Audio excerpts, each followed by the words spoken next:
यानंतर युगेंद्र पवार यांच्याकडून आजोबा शरद पवारांसोबतचा फोटो ट्विट करण्यात आला आहे। पवारांकडून आजोबा शरद पवार यांच्यासोबतचा फोटो युगेंद्र पवार यांनी शेअर केला आहे।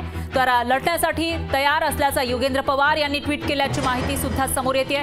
तर आताची सगळ्यात मोठी आणि महत्त्वाची अपडेट म्हणावी लागेल, ट्विटरमधून लढण्यासाठी तयार असल्याचं युगेंद्र पवार यांनी दाखवून दिलेलं आहे। त्यामुळे आता युगेंद्र पवार सुद्धा सक्रिय राजकारणामध्ये सहभागी होताना दिसतात आणि त्यांच्यावर कोणती जबाबदारी पडणार याविषयी उत्सुकता निर्माण झाली आहे।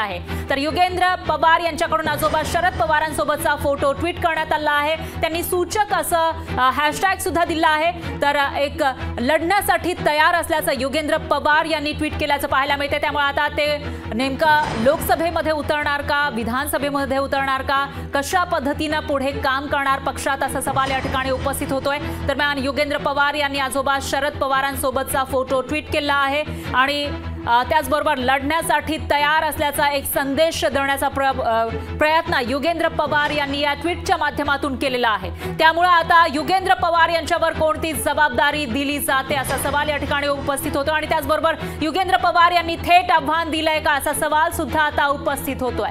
तर लढण्यासाठी तयार असल्याचा ट्विट युगेंद्र पवार यांनी केला आहे आणि इथं शरद पवारांसोबतचा फोटो सुद्धा त्यांनी शेअर केला आहे। त्यामुळे युगेंद्र पवार हे अजित पवारांना थेट आव्हान देत आहेत का असा सवाल उपस्थित होतोय। दरम्यान हा जो फोटो आहे जो युगेंद्र पवार यांनी शेअर केला आहे, आपण बघू शकतोय या ठिकाणी शरद पवारांचा हात हातामध्ये घेऊन ते पुढे जाताना दिसत आहेत आणि हा फोटो शेअर करून युगेंद्र पवार यांनी एक संदेश दिला आहे, लढण्यासाठी तयार। त्यामुळे आता नेमकं कुठून युगेंद्र पवार लढणार, कोणती जबाबदारी राष्ट्रवादी शरद पवार गटाकडून त्यांना दिली जाणार असा सवाल या ठिकाणी उपस्थित होतोय। काही दिवसांपूर्वीच युगेंद्र पवार यांनी शरद पवार गटामध्ये प्रवेश केला होता आणि त्यानंतर ते राजकारणामध्ये सक्रिय झाल्याचं दिसून आलं आहे आणि यामध्येच आता सूचक असं ट्विट युगेंद्र पवार यांनी केलं आहे। शरद पवारांसोबतचा हा फोटो त्यांनी शेअर केला आहे। या फोटोमध्ये शरद पवारांचा हात हातात घेऊन युगेंद्र पवार पुढे चालताना दिसत आहेत आणि याविषयी अधिक माहितीसाठी आपले प्रतिनिधी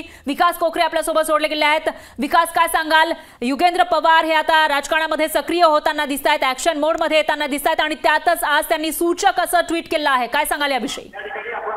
नक्कीच गेल्या काही दिवसापासून जे पवार कुटुंबियांमध्ये म्हणा किंवा राष्ट्रवादीमध्ये जो भूकंप घडला, या भूकंपानंतर अजित पवारांनी भाजपसोबत घरोबा केला आणि भाजपसोबत सत्तेमध्ये सामील झाले। मात्र अजित पवारांनी घेतलेला निर्णय हा पवार कुटुंबियांना मान्य नसल्याचं वारंवार सुप्रिया सुळे असतील, शरद पवार असतील यांच्याकडून देखील सांगण्यात होतं। अशातच बारामतीमध्ये सभा घेतल्यानंतर अजित पवारांनी आपल्या विचाराचा उमेदवार या ठिकाणी देण्याचं घोषित केलं। मात्र या ठिकाणी अजित पवारांनी बारामतीकरांना त्या ठिकाणी विरोधक तुम्हाला भावनिक करतील आणि या मुद्द्यावर मतं मागायला येतील। मात्र याच वेळेस अजित पवार हे भावनिक झालेले दिसले आणि पवार कुटुंबीय हे मला आता एकटं पाडण्याचा प्रयत्न करत आहे असं अजित पवारांकडून बोललं गेलं। मात्र आता अजित पवारांच्या विरोधात त्यांचाच पुतण्या असलेला युगेंद्र पवार आता मैदानात उतरलेले आहेत आणि गेल्या 2 दिवसापूर्वी युगेंद्र पवार यांनी शरद पवारांच्या बारामतीमध्ये शहर पार्टी कार्यालयाला भेट दिली आणि यामध्ये त्यांनी माध्यमांशी संवाद साधला। माध्यमांशी संवाद साधताना युगेंद्र पवारांनी जे सूचक वक्तव्य केलं होतं, शरद पवार साहेब म्हणतील तेच धोरण आणि ते म्हणत असतील मी त्यांचाच प्रचार करेल असं देखील वक्तव्य त्यांच्याकडून करण्यात आलं।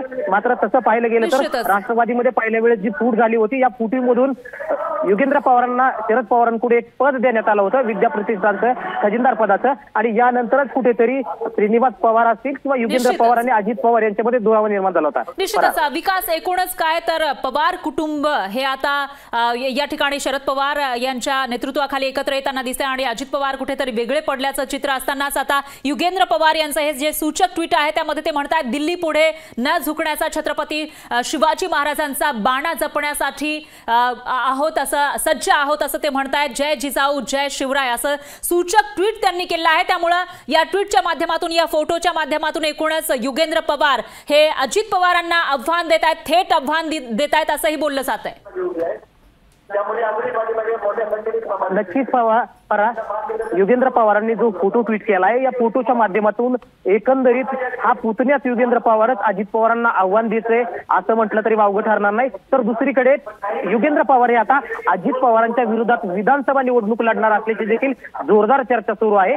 यामुळे या फोटोतून अजित पवारांना युगेंद्र पवारांना काय सुचवायचंय ते मात्र पुढचा काळ ठरवेल। मात्र आता तरी युगेंद्र पवारांनी जो फोटो ट्विट केला, या फोटोच्या माध्यमातून त्यांनी विधानसभा निवडणूक अजित पवारांच्या विरोधात लढण्याचे स्पष्ट संकेत या ठिकाणी दिलेले आहेत. परा निश्चितच विकास स्पष्ट संकेत युगेंद्र पवार हे देताना दिसत आहेत. दिल्ली पुढे न झुकण्याचा छत्रपती शिवरायांनी शिकवलेला स्वाभिमानी बाणा जपण्यासाठी आम्ही सज्ज आहोत असं ट्विट युगेंद्र पवार यांनी केलं आहे आणि त्यामुळे आता ते थेट आव्हान अजित पवारांना देताना दिसत आहे. दरम्यान विकास, एकूणच काही दिवसांपूर्वीच युगेंद्र पवार हे सक्रिय झाले आहे शरद पवार गटामध्ये आणि ग्राउंड लेवलवर आता ते कशा पद्धतीनं काम करताना दिसतात किंवा काय स्थिती आहे?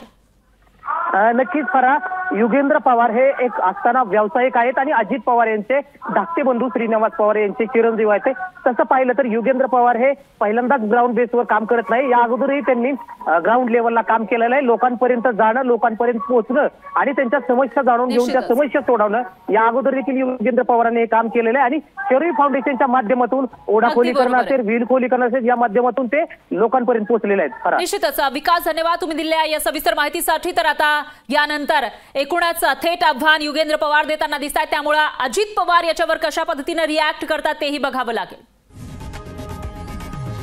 लोकशाही मराठी ऐका, पहा, जागरूक रहा.